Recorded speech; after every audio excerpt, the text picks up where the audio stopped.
இந்திய அரசியலமைப்பு சட்டம் வெறும் ஒரு புத்தகம் அல்ல, அது ஒவ்வொரு குடிமகனுக்கும் அளிக்கப்பட்ட வாக்குறுதி என்று மக்களவை எதிர்க்கட்சித் தலைவர் ராகுல் தெரிவித்துள்ளார்.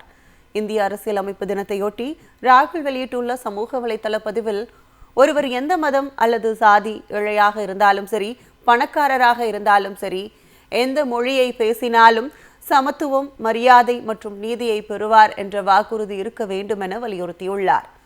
அரசியலமைப்பு சட்டம் ஏழைகளுக்கும் தாழ்த்தப்பட்டவர்களுக்கும் ஒரு பாதுகாப்பு கவசம். அது அவர்களின் பலம், ஒவ்வொரு குடிமகனின் குரலும் என குறிப்பிட்டுள்ளார். அரசியலமைப்பு சட்டம் பாதுகாப்பாக இருக்கும் வரை இந்தியரின் உரிமைகளும் பாதுகாப்பாக இருக்கும்.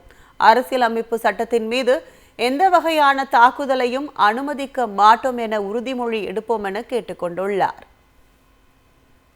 இந்திய அரசியலமைப்பு சட்டம் வெறும் ஒரு புத்தகம் அல்ல, அது ஒவ்வொரு குடிமகனுக்கும் அளிக்கப்பட்ட வாக்குறுதி என்று மக்களவை எதிர்க்கட்சித் தலைவர் ராகுல் தெரிவித்துள்ளார்.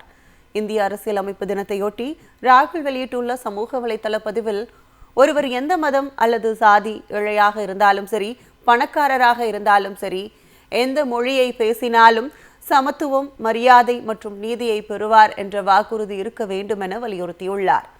அரசியலமைப்பு சட்டம் ஏழைகளுக்கும் தாழ்த்தப்பட்டவர்களுக்கும் ஒரு பாதுகாப்பு கவசம். அது அவர்களின் பலம், ஒவ்வொரு குடிமகனின் குரலும் என குறிப்பிட்டுள்ளார். அரசியலமைப்பு சட்டம் பாதுகாப்பாக இருக்கும் வரை இந்தியரின் உரிமைகளும் பாதுகாப்பாக இருக்கும். அரசியலமைப்பு சட்டத்தின் மீது எந்த வகையான தாக்குதலையும் அனுமதிக்க மாட்டோம் என உறுதிமொழி எடுப்போம் என கேட்டுக்கொண்டுள்ளார்.